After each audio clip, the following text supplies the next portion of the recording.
hundreds of years, man has dreamt of communicating through the air to any place on Earth. But it wasn't until the late 1800s that this dream became a reality. And for you local history buffs, the first practical use of the wireless in America took place right here in San Francisco 100 years ago. Sometime in the 1840s, it became possible to send signals over distances through wires, which is really quite revolutionary and quite miraculous. And by the 1860s, California and New York were linked by wires. And so by the 1890s or so, we had wired telegraph. We had the telephone that had been developed in the 1870s and into the 1880s. And it became a dream that we could send signals without wires.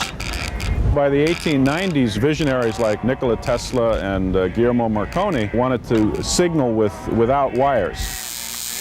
Tesla invented a induction sort of coil that would raise a low voltage to an extremely high frequency alternating voltage, and you get amazing sparks and whatnot. He knew that he could signal with these, and his vision was that there would be a way to send signals all around the Earth and communicate from anywhere to anywhere, that anybody on Earth could talk to anybody else on Earth.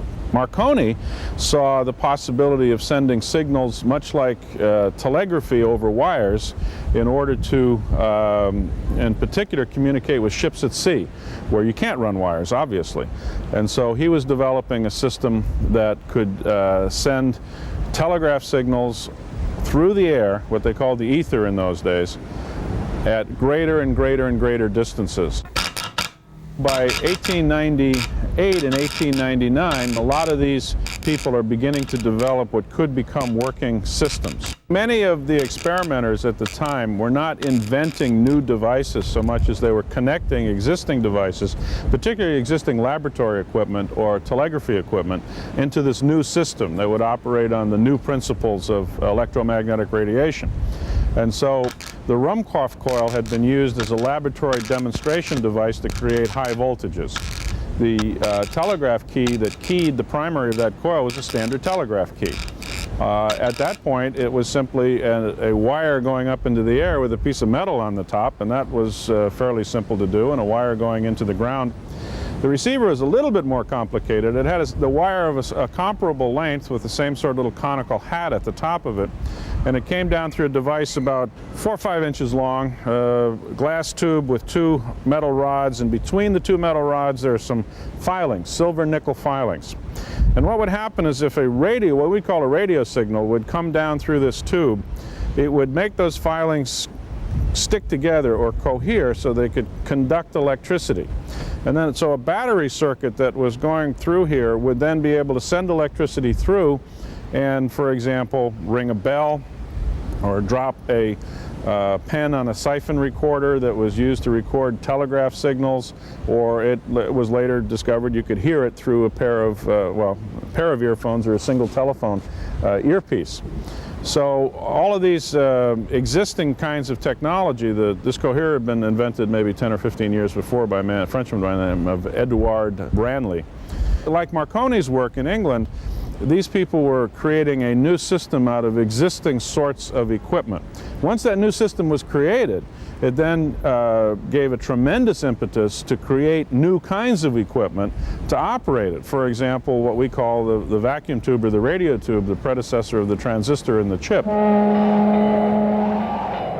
As we stand here at the Cliff House in San Francisco, it happens that the first maritime use of wireless telegraphy, or what we would call radio, in the United States happened right here. And it was in connection with, of all things, the Spanish-American War. People really almost fought to get into the military to volunteer for the Spanish-American War. And San Francisco was no different than many of the other states, cities and states. They were proud of their organization, and virtually every man in it signed up and volunteered to go overseas in the first California Volunteers. The officers came from, well, somewhat the elite, the leaders in San Francisco, and they were people in business and in politics. The enlisted men were usually people, not riffraff, They were people who were working people or in lesser positions in business.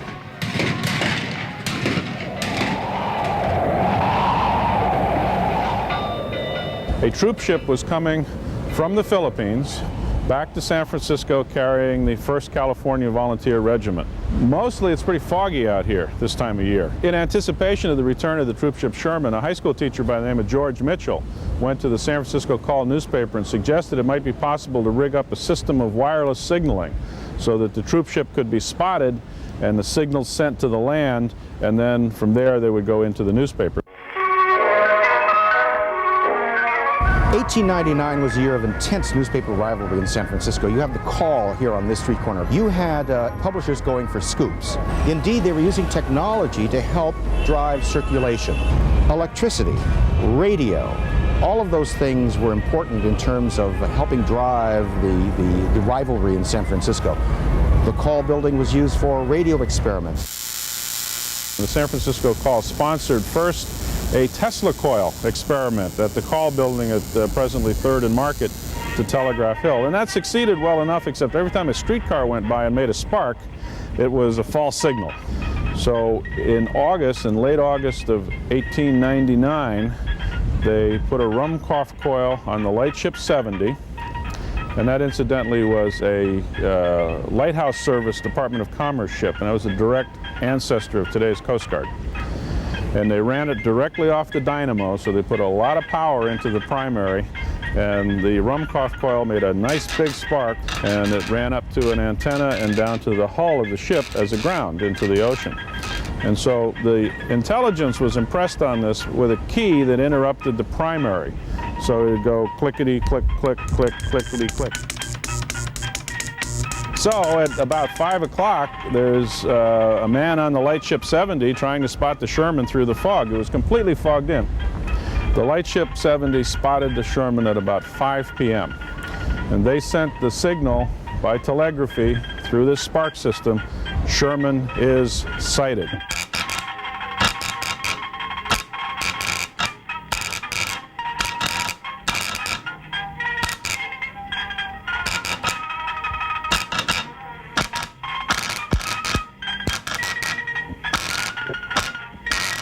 Right here at the Cliff House, that signal was received by very simple gear. A wire with a little thing on top coming down into a little device called a coherer, and a tapper and a telegraph inker that had been used on the cable systems and down into the ground. And that inker inked out, Sherman is sighted, at which point the San Francisco Call newspaper had the scoop. They telephoned it in to downtown, and they printed their newspapers, and they went out and told everybody in San Francisco that the news that they'd been waiting for was here. The Sherman had arrived. The boys were back.